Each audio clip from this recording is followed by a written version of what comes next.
Welcome, folks, as you are joining.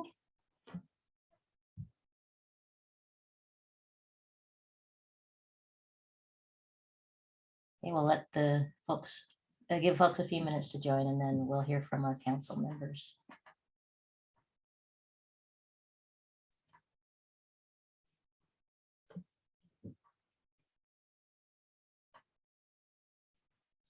Welcome. If you are just joining, we're here for the Reimagining Public Safety Community Forum.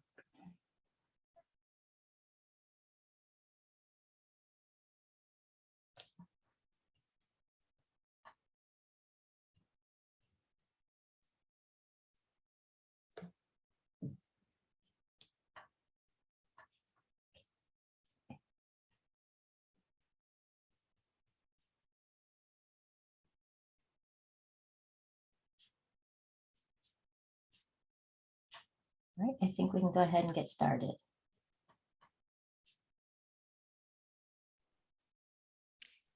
Thank you. Welcome to the Menlo Park's Reimagining Public Safety. My name is Cecilia Taylor. I am the District 1 elected representative. And this evening, I would like to introduce our Vice Mayor, Jen Willison, our Interim City Manager, Justin Murphy, our Police Chief, Dave Norris, and also our consultant on this team, Dr. Terry Gibbons.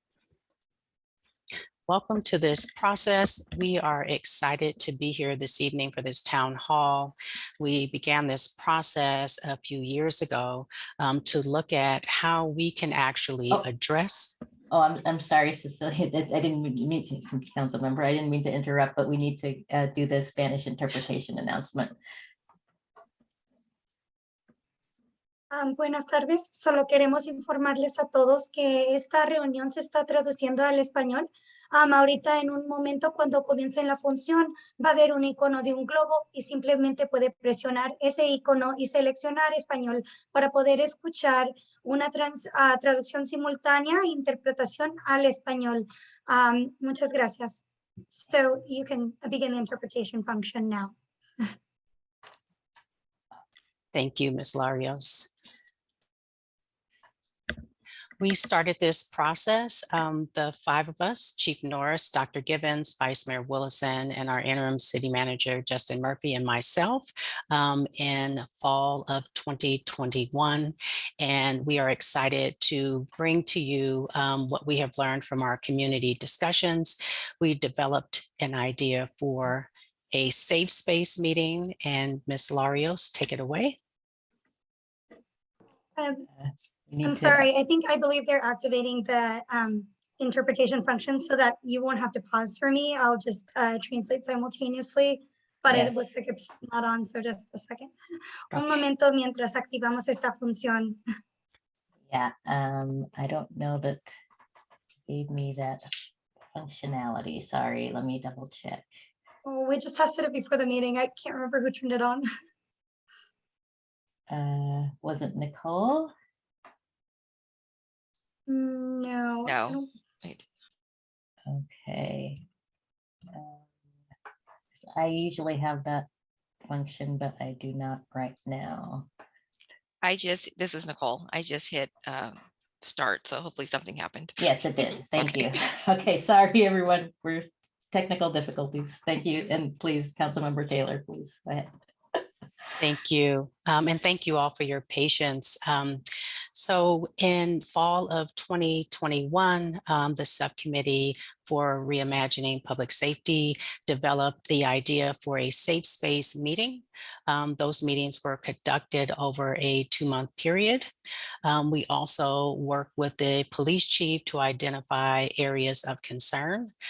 This evening, we would like to bring to you what we have learned, and also just as a reminder for myself, I went and looked at our resolution 6563, which was adopted in June of 2020. And it says, it is the responsibility of government to serve and protect residents and uphold civil rights. City officials must work to ensure that the rights of all people are upheld and respected. I believe that we have had a great opportunity together, the 5 of us, to start that process.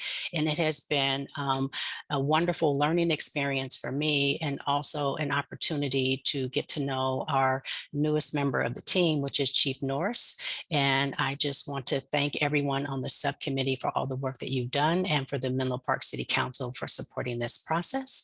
And next we will bring in Dr. Terry Gibbons. Thanks so much, and welcome everyone.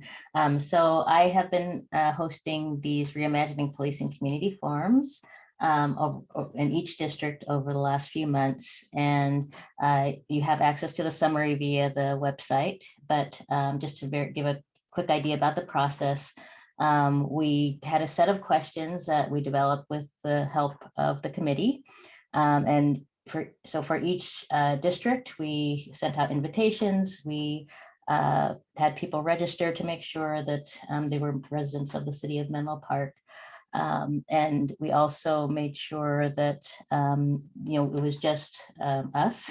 So we didn't have a police presence at those meetings in order for people to feel that they could speak anonymously. So we did take notes at those meetings, and those notes were shared after the meeting anonymously. And those reports were also summarized into the document that we have available on the website.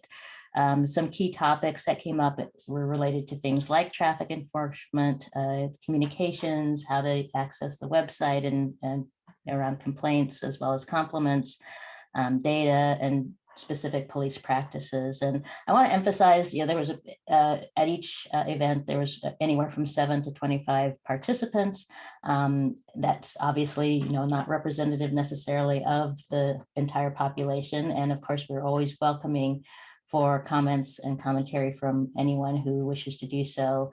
There's various ways you can do that, but we want to make sure that we understand that as a PhD researcher, I know that this wasn't necessarily a scientific process, but I do believe that the people who participated appreciated the opportunity to share their issues and concerns in a safe space. And so I want to say I'm very grateful to the council members and the chief and the city manager for making this opportunity available, because I think it's a very important topic, and there's a lot of concerns that people have that this was a way to share it that we often don't have. So I am very happy to have been participated in that process. If you ever have any questions about the process or any of the work we're doing, from my perspective, you can always reach me. I'm very easy to find, Terry at terrygibbons.com, and I know a few of you have reached out. So thank you again, and I will pass it on to Chief Norris.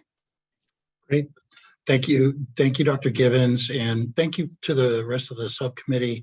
It really has been a great experience getting to know all of you a little bit better in that smaller group setting, and really getting to an understanding that this is something that we all want to be focused on, and this is something that we all want to see as an evolving and improving relationship between the police department and the community. And so even more than thanking our subcommittee members, it's really important that I thank the community members who have come out and provided this feedback information to us, and also to our officers within this department, because there requires a certain amount of patience to step back from something and say, we want to trust the process, and we want to make sure that everyone feels safe and available to make whatever kinds of comments that they have about policing that are important for us to know, that they may not be comfortable sharing if they had police officers standing right in front of them or sitting right in front of them on a Zoom meeting. And so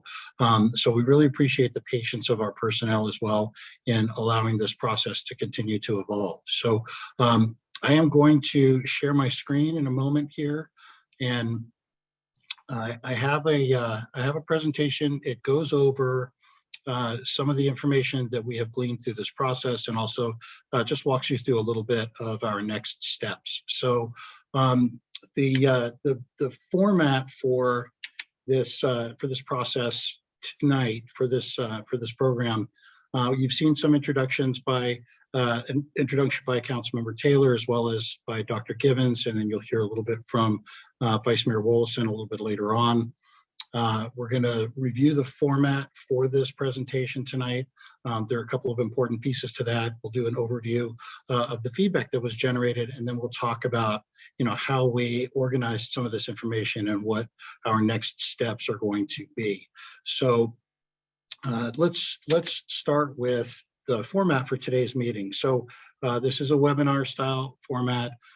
This is slightly different than you might experience in a council meeting. I know in council meetings, we ask you to raise your hand if you have a comment. We'd really like you to use the Q&A feature during this meeting at any point during this presentation to punch your questions in. I have my senior management analyst, Dr. Nicole Hacker, who will be keeping track of those questions, and we will answer what we can towards the end of this presentation. If we don't get to your question here, we will be answering your question.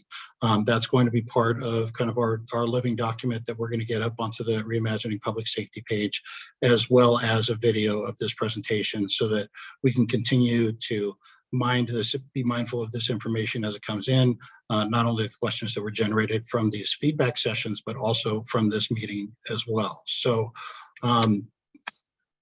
quick overview of some of the feedback, and I have a couple of different slides where we go over some of these things. First, I just wanted to give some, broad topic areas that came up during these discussions, these safe space meetings.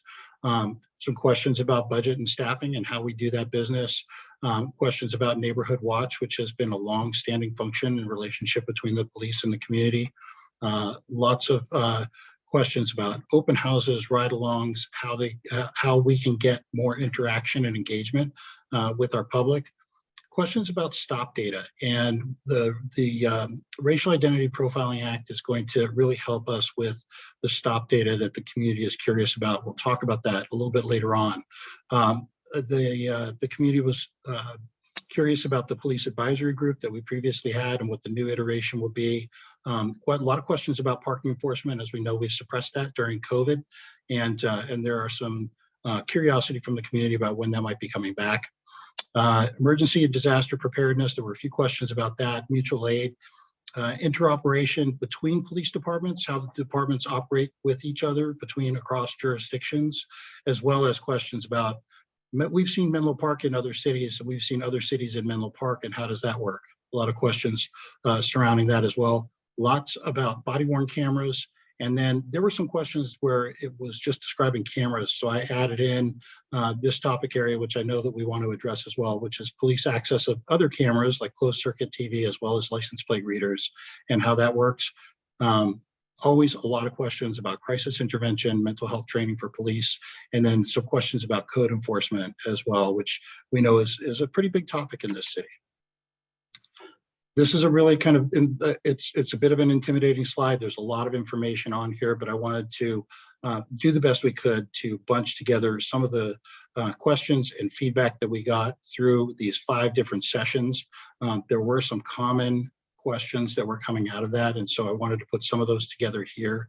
And again, if I miss some of these in my summary, we will have a video of this, and then this presentation will also be available as part of that video. But working together, obviously, with concerns about bias and trust building, these are things that have been themes very strongly over the last couple of years, but also ongoing themes between the community and the police. We have a lot of our officers out on bicycle patrol now. That seems to be really well received. We want to keep the momentum going with that. A lot of questions about how do we find out what's happening when we're in an incident, and what information maybe we should get back if we inquired about something or we called the police to have some type of action done, and do we, what information are we entitled as the public to get back on that? We can do better on that, and we're going to talk about that a little bit. So, and then specifically about complaints and concerns, and this is, really one of the driving forces behind these safe space meetings. We want to make sure that people feel like they can put those complaints or concerns about policing forward to us without feeling like those concerns would be in any way dismissed or retaliated against. And, obviously that's something that we as the police department feel very strongly about. We want you to be able to come to us and talk to us about the action that we're taking so that we can explain or hold people accountable. And so that's going to be an important piece for us moving forward.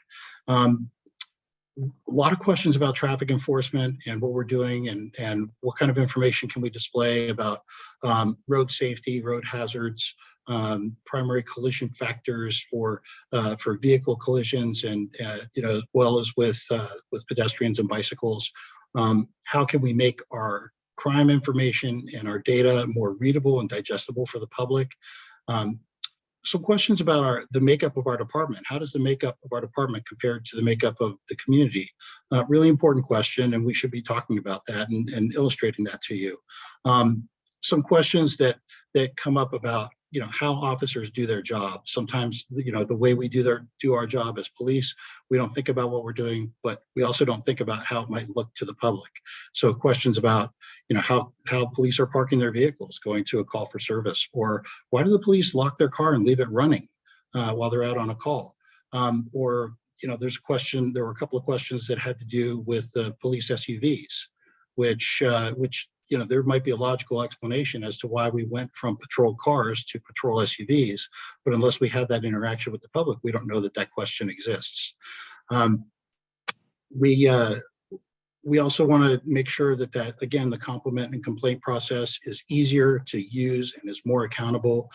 People are asking about how we are displaying our information on our web pages through social media, and then also some deeper questions about what drives and motivates our officers. How are calls for service prioritized? How do we do what we do? What kind of training is available to us across all those different ranges of bias awareness and de-escalation and response to mental health crisis? We could do a better job of sharing with you some of the really progressive things that we are already doing to handle some of those critical type calls for service, and we have ways that we're going to be able to do that. So looking at all of that information, we tried to group that and organize that as best we can. We found three major kind of categories of information that we can group these comments and feedback into. One being communication. How can we better connect with you and provide that information to you? Transparency. How can we be accountable to our community? How can we be accountable to ourselves? And then education. Sometimes you have questions that we need to answer for you. Sometimes we need to be proactive about providing you information that will keep you safer. So how do we do all those things? Where those things meet up, how those things come together is through collecting, sharing detailed and timely data. And that comes through data dashboards and information that we're providing on a regular basis. Professionalism through active engagement, customer service. How we handle our calls for service and how we interact with you all is very important. And then building trust by helping people see who we are. And I know that we did a little bit of work on that with the subcommittee, and we brought in an officer to kind of answer some direct questions from the subcommittee. We know that type of interaction is really important. And so we're looking to find ways that we can do that and bring that to you in a more meaningful way. So when we take these actionable items and try to put them into some type of a real approach, the information that's coming right now through the Racial Identity Profiling Act, which requires that we provide specific information on all of our stops and detentions regarding the type of people that we are coming in contact with, the reasons that we are coming into contact with them, then the dispositions of those interactions. All of that is currently being collected. We are now just a few months into that process, so there's not a lot of data that we can really churn through and find some trends. But by the time we get to the end of this year and we get to a point where we have to provide our first year's worth of data, I think we're going to have some things that we can look at and really find whether there's places where we can do better, whether there's places where we can really illustrate to our public that the professional conduct of our officers, which we deeply believe in. But we're going to have better information, I think, stop by stop within the interaction between ourselves as the police and our community in a much more robust fashion as we get through this this Ripa reporting this first year as we go into ongoing Ripa reporting in years to come. And then the annual report. Currently, our annual report is really just data on calls for service, complaints, use of force. We're looking to really expand that in our annual reporting process and make that a much more robust document that captures the level of engagement and the amount of interaction that we have with our community, in addition to just kind of some of those hard numbers, because we know that the hard numbers have some significance, but what's really significant to our community is how we're making our community feel. And if they're feeling safe, if they're feeling engaged, if they're feeling like they can connect and communicate with us, then those are metrics that we're also looking for, because we want to know if we need to improve in those areas. All right, so we have some existing tools that we know that we need to do better on, and these are ongoing conversations we've had with members of the community as well as this subcommittee. The daily activity log that we publish daily is available to the public. It provides some basic information based on cases where we actually pull a report number and write a police report, but that doesn't tell the tale of most of the activity that we do where we may not take a formal police report for it. So we're looking at ways that we can illustrate that better to our public. Annual crime statistics are evolving.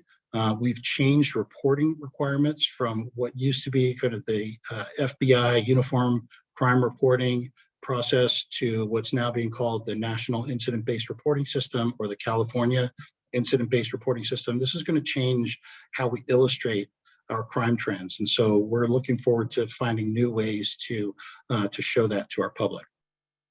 We have a next generation survey tool that we're going to be rolling out that will help us to immediately contact people that we serve for certain types of calls to say, hey, how did we do?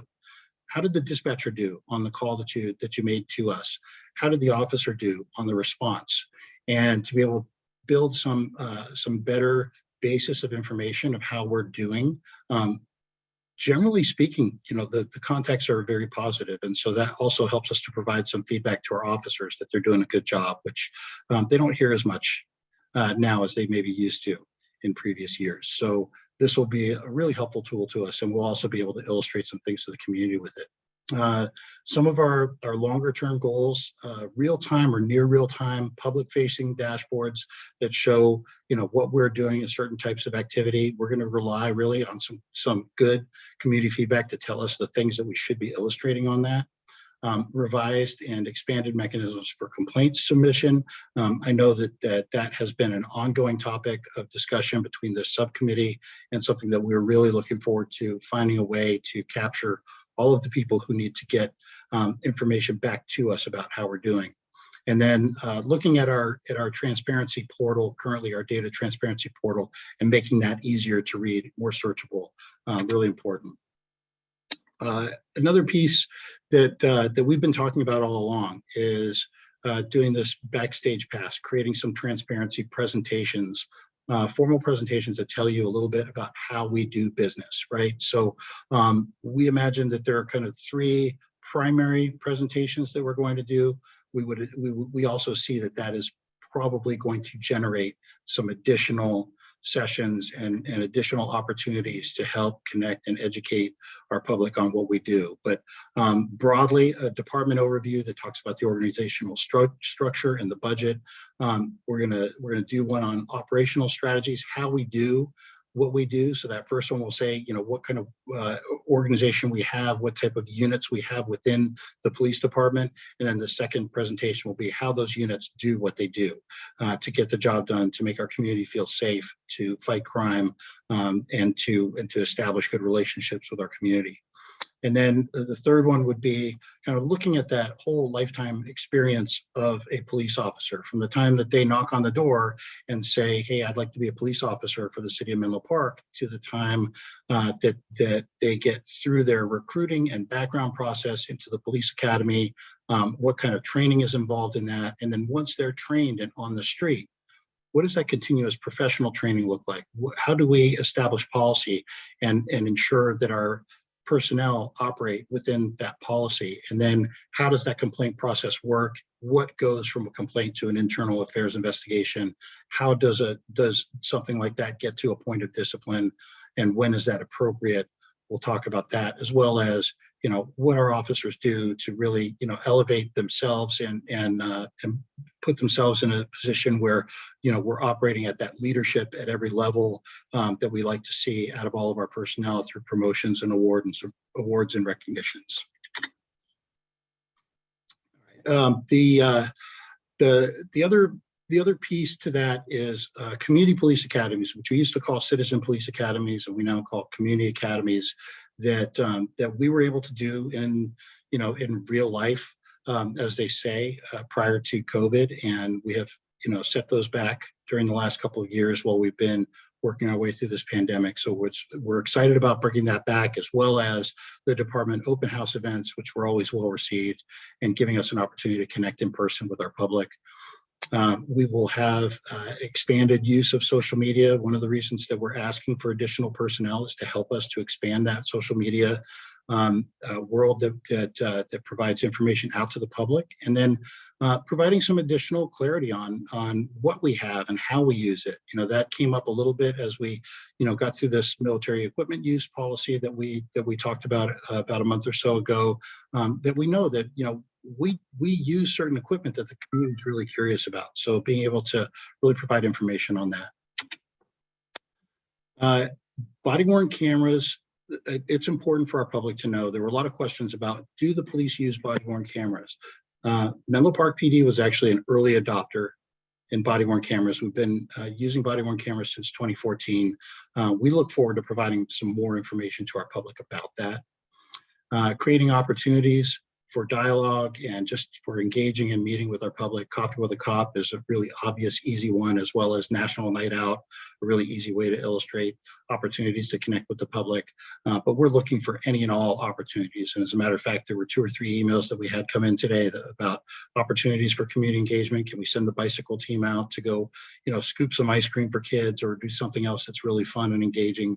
We're looking forward to that. And then, you know, speaking of our bicycle officers, obviously, there's been a ton of incredible positive feedback from the community about our bicycle cops, and our officers really love doing their patrols on the bicycle. So looking at ways that we can make that easier for our officers and really bring that into an operational part of how we do business, you know, we're looking at ways to expand that. And we've added some additional bicycles, as well as we have some local businesses that are helping us with electric assisted bicycles as well. So really excited about where that program's going. Creating some additional legitimacy for between our community and our public. This procedural justice and legitimacy have been buzzwords that have been going around a lot in policing the last few years. But what's really important about those is how procedural justice kind of breaks down in practice. And that's, you know, providing these 4 distinct points of neutrality, respect, voice, and trustworthiness. We try to do that on every contact that we have with the public. And I have also asked our officers, I said, look, you know, we have body-worn cameras that record what we do.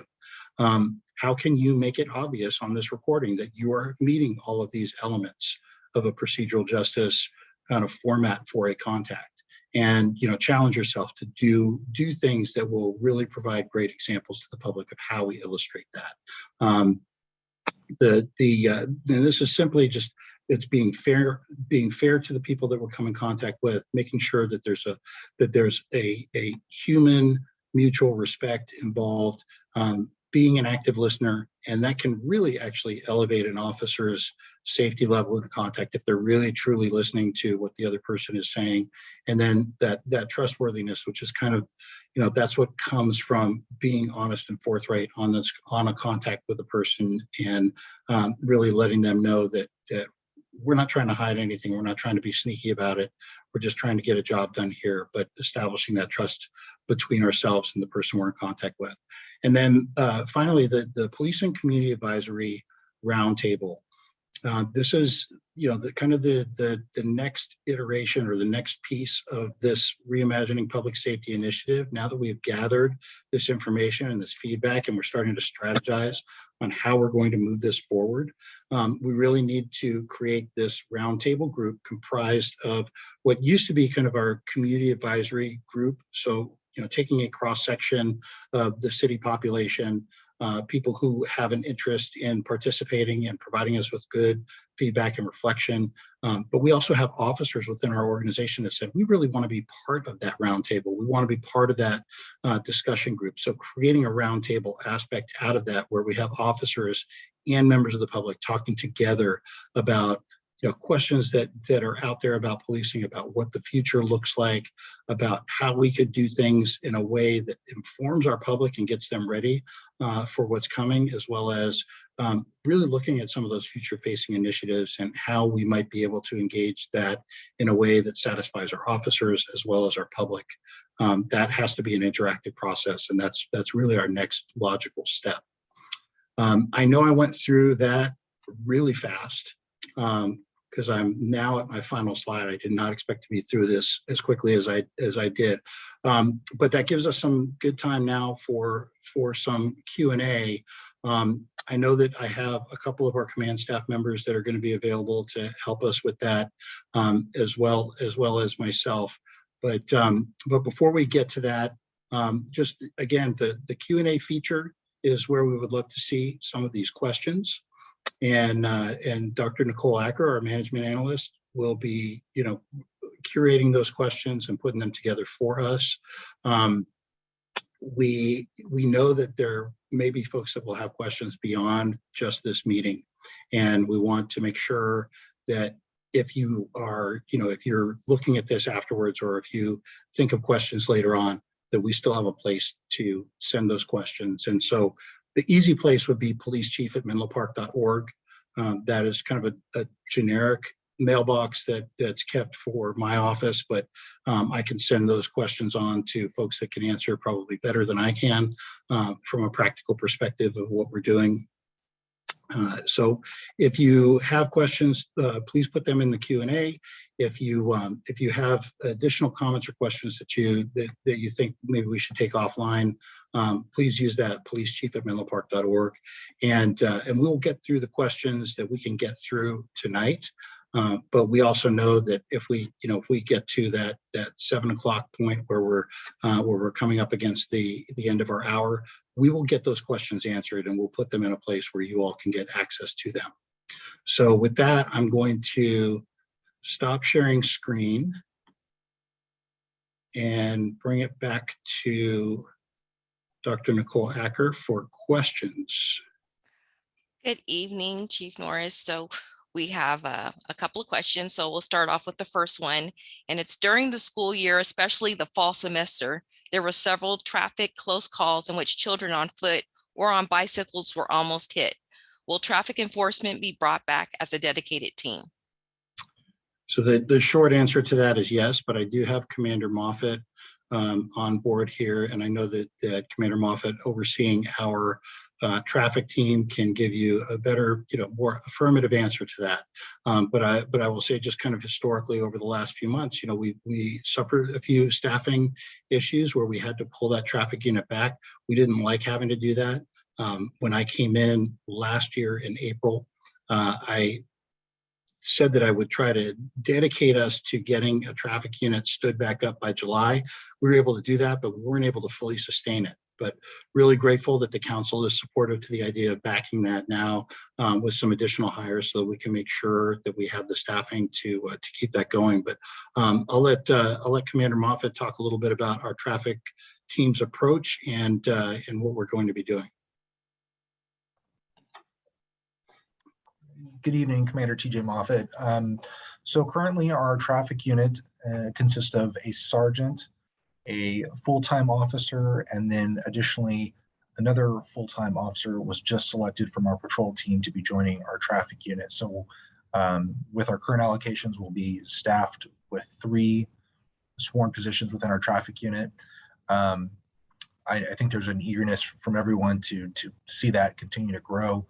especially with some of the traffic issues that can be impactful when the city is operating and its businesses at full capacity. So with that said, as far as our deployment strategies for those resources, it's really about trying to leverage the resources that we have and putting them in areas where we anticipate the highest or most significant traffic issues, and focusing on what we call our PCFs, our primary collision factors, those types of violations which are most likely to result in a collision that may cause injury to someone. So that's the strategy that we employ.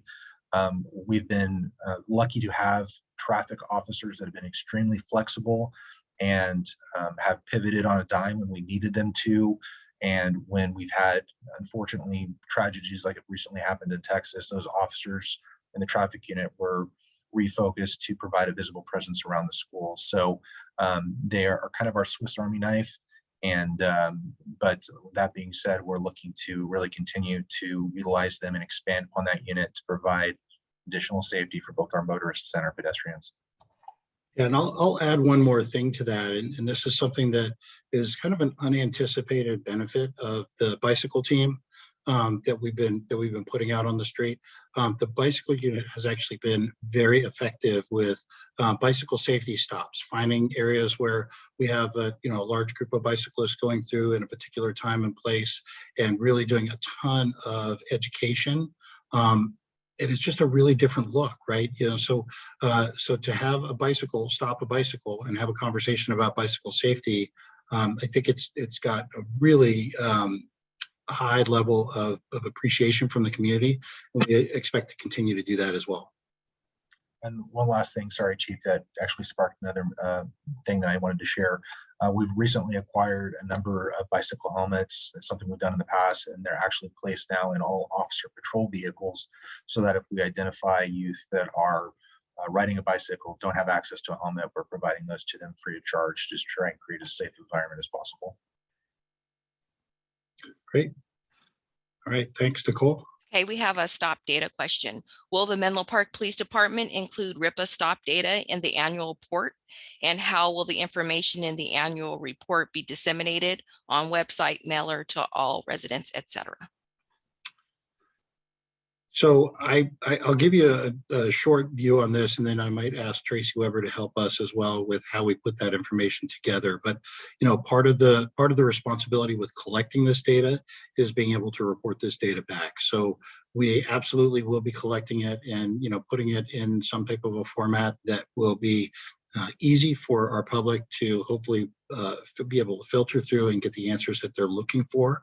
But we also want to make sure that if there are individuals in our community that have specific curiosity about a specific type of data that come from these RIPA stop data, information packets, that we have the ability to help, that member of the public kind of work through that and get to it. But I want to let Tracy talk a little bit about how that collection happens, because there's a lot happening behind the scenes to make sure that data gets in the right place.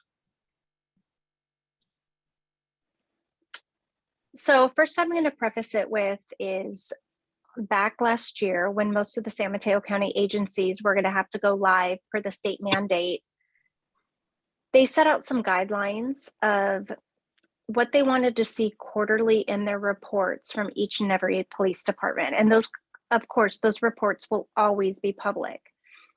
In addition to that, we are always open to feedback. What is the city looking for? What are our residents looking for? What do you want us to capture? We capture a lot of data from those RIPA reports. And I sit on the quarterly board meetings. I listen to the suggestions they're giving the state legislators. I'm listening to what they want to change, what they want to enhance. And that's one thing I think people don't realize is it's constantly morphing into something new. And so we're trying to go along with those changes and provide the best physical and analytical data that we can. With that being said, they ask for quarterly data. We have been collecting RIPA data since January 1st of this year. We started a little bit before that just to get our officers used to what is required, how to fill it out, make sure that it's accurate and complete. And now we're trying to figure out how can we best disseminate this to the public, to the residents, to the council, to have a meaningful interpretation rather than just a bunch of numbers that maybe don't make any sense to anyone. So I guess it's, in my opinion, it's a little bit of a loaded question in we're still trying to figure out, what do you want? What do people want to see? What is of value to them while still adhering to the rules, while still adhering to what the grand jury expects of us. In addition to, everything we report to the state is actually on their website, and it is published, I think, on a yearly basis, if I remember correctly. So theirs will not be published probably until January, February of the following year, but theirs is almost overwhelming when you look at it. And so what kind of meaningful interpretation can we give you, and what are you looking for? And that is something that the chief and I talk about on a regular basis, and we're trying to best decide what is most beneficial for you. And through these conversations with the public, through the conversations with the chief, those are the type of things that we're trying to come up with so that the public is informed to the extent that of what they want to see, as opposed to what we think they want to see.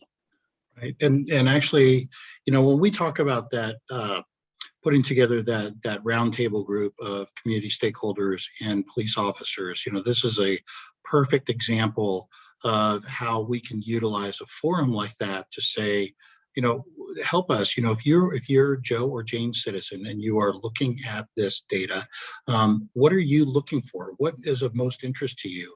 And then use that information to really help us form that illustration. So that's a really good example of what that roundtable could be helpful with. Okay, so another question is regards to training. Do Menlo Park police officers get de-escalation training and racial bias training? Short answer to that is an emphatic yes. I might lean on you, Nicole, to talk a little bit more substantially about this, but we incorporate de-escalation training and bias awareness training as parts of a lot of our other training as well. We talk about bias awareness, I think, almost on a daily basis in patrol as part of our daily briefings. And we also, in terms of the formal training, we look for people that we can get certified as trainers. So doing that, going the route of what we call train the trainer, gives us in-house experts. So then if we encounter something that requires some additional training, or we have someone who can facilitate a discussion if something comes up in the course of our workday, where we either recognize a really well done job or a way that we could have done something a little bit better. This gives us people as in-house experts who can help us facilitate that. But in terms of, there are some state requirements, and what California does as a state is really way ahead of the game of many other states. And Nicole might be able to talk a little bit about that and what the requirements are.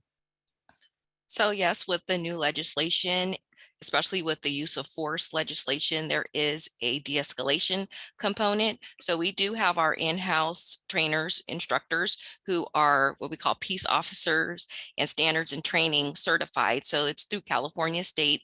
We have our in-house defensive tactics and arrest and control instructors, and a part of their curriculum is de-escalation training. So as a matter of fact, we have our quarterly training that's happening. Our first one's tomorrow. And a part of that training is the use of force de-escalation training. There is a 4-hour now state mandated requirement that just started January 1st of this year. So we do try and incorporate it in all of our training, and we do send our officers to multiple trainings, which also now the new training that they go to starting this year, it incorporates a lot of strategic communication and de-escalation tactics incorporated throughout all of the varied trainings that they get, which includes like crisis intervention training, et cetera. Yeah, and I'm gonna ask Commander Dixon to jump into this just briefly as well. And this is really not specific to this question, but kind of an appendix to this question. So one of the things that we do in this department is When we get to that use of force, it's actually pretty rare that we get to that point of a reportable use of force. We have a pretty distinct process that we go through to ensure that we review those uses of forces and make sure that they're done appropriately or identify training issues. And Commander Dixon, if you could talk about that a little bit, because I could tell you as a chief who came in from outside of this department, this is one thing that this department does incredibly well, that I didn't have to change any of that. Thanks. Tony Dixon. I supervise the Special Operations Division of the Police Department.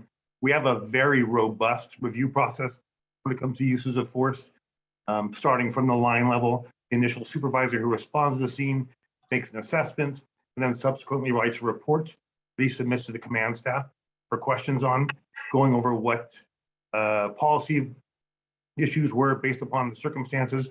And then once that occurs, then it also goes to another sergeant and then the head of the training unit with regard to uses of force or defensive tactics to make sure there's no training issues. All told, there's probably about 7 different steps of different layers of the police department that were each take time to review what's going on to determine that each use of force was appropriate. Thanks, Tony. Okay, there's the next question. You have a long list of areas of feedback. How will you prioritize? I think that's a great question, and I have to give a little bit of credit to Commander Moffett, who's here on this panel. You know, we do have an incredibly long list, but some of the things that we talked about are trying to organize this into some categories that we can then turn into some action items. You know, that's really going to be where the rubber meets the road on this.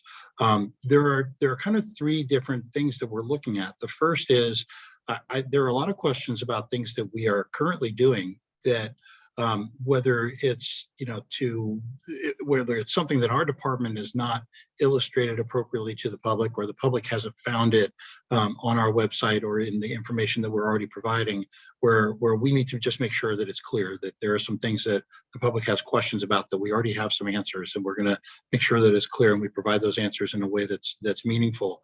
The second part would be questions that we know that we have some excellent answers to those questions, but we haven't shown that to the public. So we need to figure out the right forum, and some of these transparency presentations being one part of that, maybe some additional interactive town hall type meetings where we can talk about these things being another, where we can talk about the things that we are actively doing that maybe are just not known to the community at all. And then the third part is, where are the places where we need to have more dialogue with our public, and we need to understand what it is exactly that the public would like to see or thinks that they would like to see, that needs some dialogue with police to understand what the reality is of what we can apply to what they'd like to see. And so that's really more the conversational and interactive process. Town halls, the roundtable with the members of the public and police all sitting in one place. Those are areas where we can really address those questions. So in terms of organizing it, there is a lot of information, but a lot of it is either out there and we just need to show you where it is, or it's something that we really need to do a better job of illustrating to you, or it's something we really want to talk with you about. Okay, next question surrounds mental health calls and training, and a couple of questions, similar questions. Does Menlo Park Police get mental health training?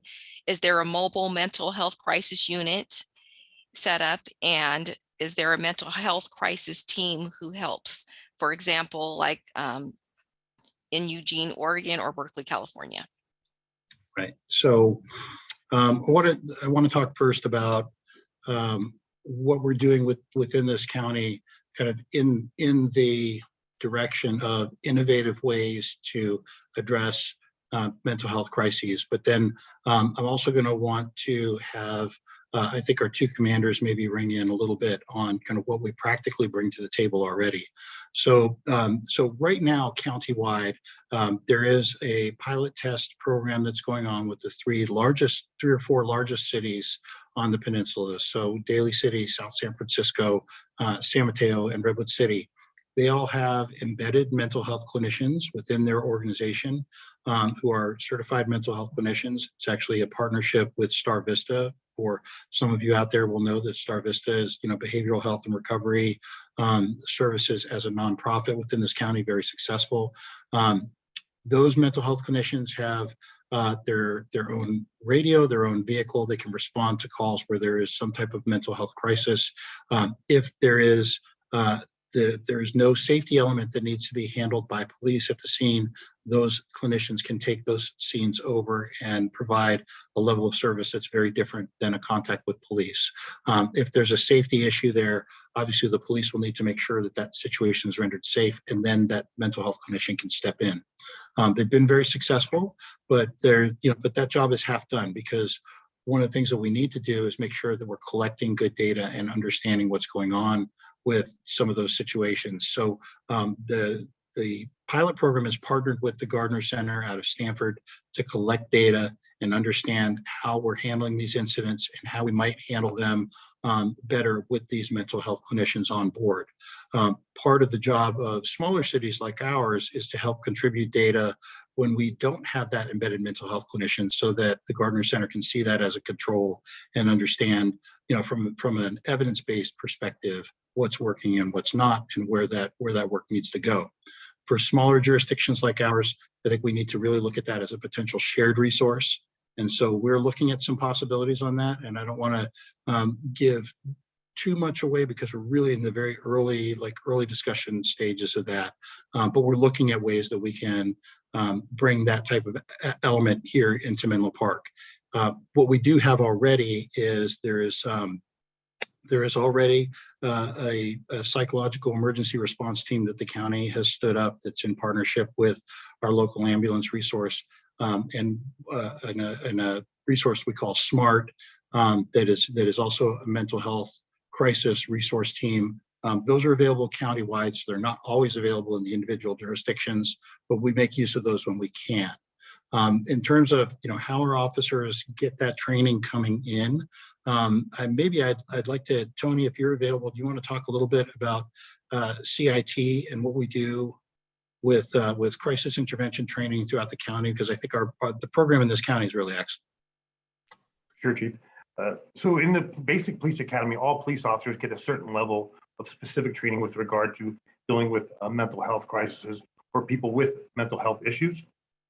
Once they graduate from the academy, we bring them back out to the police department and they start their field training process. But one of the first classes that we send them to is called crisis intervention training. And you'll be able to see with each of the officers, they usually have a CIT that's in gold above their name tag that shows that they've went to the training. What that does is give them an increased awareness on how our county specifically deals with mental health crises. And it also gives them an increased tool bag, if you will, which how to deal with certain specific incidences that allow them to de-escalate rather than utilize other strategies that we're traditionally taught in the academy. That just because a situation is presented to you, it doesn't mean it always that you have to go to an enforcement model. You could go to a more crisis intervention model. And Tracy, if you don't mind, I'm going to pick on you for a second as well, too. So, Tracy's in the dispatch call center when these calls for service come in, and we do some things to distinguish and make sure that our dispatchers are aware of who we have on the street who's received this extra training. Tracy, you want to talk a little bit about that dynamic? Sure. Thank you, Chief. So one thing to understand is crisis intervention training is not specific to sworn only. We offer it to non-sworn personnel, whether it's dispatch, whether it's records, and those that may come in contact with the public at any point. And I would say at least 3/4 of our dispatchers have gone through crisis intervention training. That also helps when we're taking phone calls from those individuals that are in that crisis mode. It teaches us how to be empathetic, sympathetic, certain questions that we need to ask that we can relate to the officers. And that in turn changes maybe the way they approach things. Obviously, actually, I should not say that. Obviously, to the law enforcement side, if a weapon is involved, we go in a different point of view than if a weapon is not involved. That is for officer safety reasons. However, there are follow-up questions that dispatchers can ask that give officers a sense of, okay, is the weapon still in the person's hand? Is it not? If it's not, that's going to change the way that they react to the situation. So though that crisis intervention training is imperative for our dispatchers to have. And so we try to make sure that they are also included in that 40-hour training. In addition to, we call SMARTS, like the chief referred to. This is a system put in place that if somebody can walk unassisted, if they're not volatile, if it's not something where they need to be placed in handcuffs, and they're willing to go on what we call a voluntary basis, it's not something that is forced upon them by the police department. Those are the avenues that we want to take. We want to make sure that those situations, both on the telephone and when the officer arrives, are positive interactions, and we're providing the mental health clinicians, the mental health, sorry, I'm drawing a blank, but they're able to get the help that they need, and it's not forced upon them because they are willing and they are open to the idea. Because having been in this position or dispatching for 22 years, you know that if somebody is open to the idea, you are going to get so much further than when it's forced upon them. And we want to make sure that we're embracing that and we're allowing them to have a part in what their mental health evaluation is. And so we make sure to encompass the dispatchers in that, even though they may be on the phone, we're the first line of contact. And we want to make sure that we're relaying to our officers accurate information so that we're doing what is best for those that we are encountering.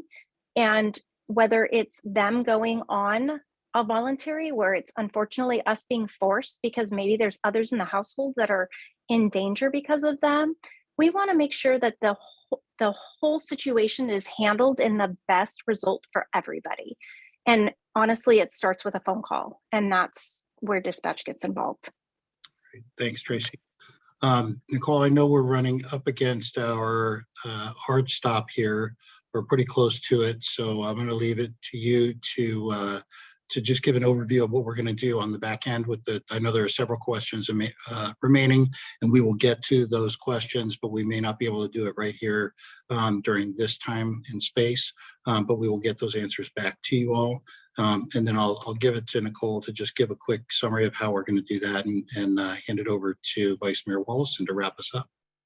Yes, so we have several questions that have gone unanswered, but we are going to answer them, and we will have them posted on our webpage under the Reimagining Public Safety page. And there'll be an opportunity for you to submit, as the chief provided, the police chief at menlopark.org. If you have a question directly, you can submit it there, and we can also include that on that website.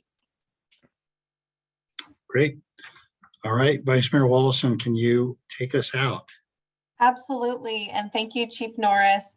Thank you to Tracy and Nicole, and to Commanders Dixon and Moffitt, and especially the Chief for walking us through these complex questions.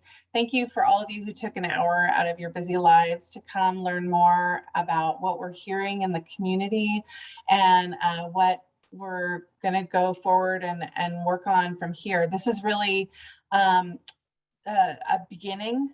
Our first job was to listen and to make sure that we provided opportunities to have different voices heard in the community. While, there were many attendees at these meetings, these safe space meetings, we know we didn't get every single person in the community. So please feel free to continue to provide your feedback, to encourage others to provide their feedback. This is an ongoing process. There's really kind of no beginning and no end, but I'm hoping that tonight showed a willingness on the police and on the council and on the community's part to be accessible, to be open to these challenging conversations, to develop mutual understanding. I'm really hopeful with the chief's leadership and where we're heading. I know there's high hopes when we title something Reimagining Public Safety. And we know there's both an urgency to get it done, and also we need to go about it very thoughtfully. So I think we're in good hands with the chief. The subcommittee will be reporting out to council soon with some recommendations. This will continue to be shared with the community. And I know there's questions about how do you get on the police advisory group? How do you get a ride along? How do you get coffee with the chief? All this is wonderful, the level of engagement that's desired in the community. We definitely want to take advantage of that. So please stay with us, stay informed. And thank you so much for being here this evening. Have a good night. Thank you. And thank you, Terry Gibbons, Dr. Gibbons, for facilitating all this.